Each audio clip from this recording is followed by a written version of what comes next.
intensifier la collaboration et l'appui que le projet PRAPS 2 apporte à la direction des services vétérinaires.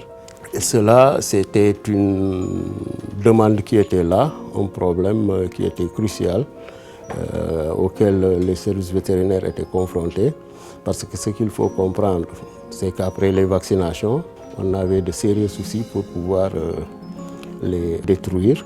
Dans l'exercice de notre travail, le dispositif départemental qui est constitué des services, des chefs de poste vétérinaires, le service étatique, mais aussi les clientèles privées, que ce soit les docteurs vétérinaires, les paravétérinaires qui sont installés en clientèle privée, produisent effectivement des déchets.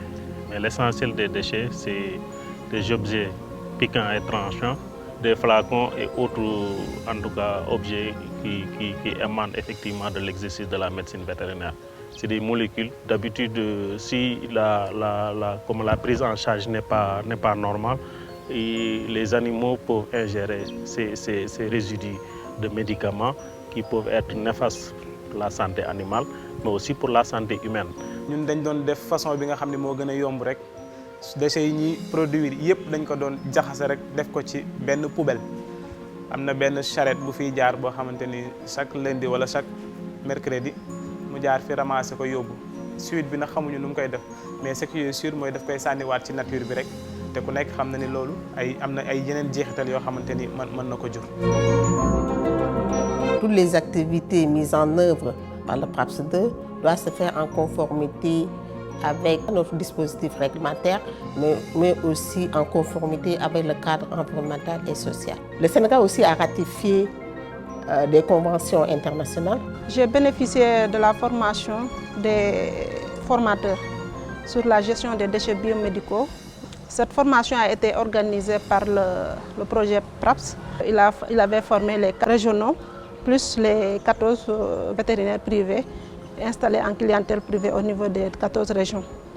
Donc, à la suite de cette formation, il était prévu de faire la duplication au niveau des 14 régions, au bénéfice des chefs de services départementaux, des chefs de poste vétérinaires, mais également les vétérinaires installés en clientèle privée. Au début, plusieurs options s'imposaient. L'élimination par incinération, donc au niveau de la zone d'intervention du projet, s'il y avait des centres de santé qui disposaient des incinérateurs. Il y a aussi l'option banalisation et autoclavage. La première option n'a pas été concluante. Nous avons donc contracté avec un prestataire au Sénégal. Et pour rappel, c'est le seul prestataire agréé par la direction de l'environnement et des établissements classés et le ministère de la Santé et de l'Action sociale. Il s'agit de cathéters. À la suite de cette formation, on a mis en place un dispositif de collecte, de tri et aussi de groupement de ces déchets au niveau des points indiqués. On a une voiture construite spécialement pour le ramassage des déchets sur une Isuzu de 4,50 tonnes, confectionnée par le concessionnaire de la voiture. C'est une voiture spécialisée pour faire les collectes de déchets. Parce que les déchets ne doivent pas faire l'aller-retour. Le traitement, on a du matériel spécial pour ça. On a des stérilisateurs, des broyeurs, des banaliseurs qu'ils ont fait spécialement pour traiter les déchets. L'autoclavage et la banalisation nous permet donc, si on a des déchets dangereux, et à la sortie, on aura des déchets banals. Et donc, les bactéries, tout ce qui est bactéries, tout ce qui est virus, et tout ce qui est micro-organismes est éliminé.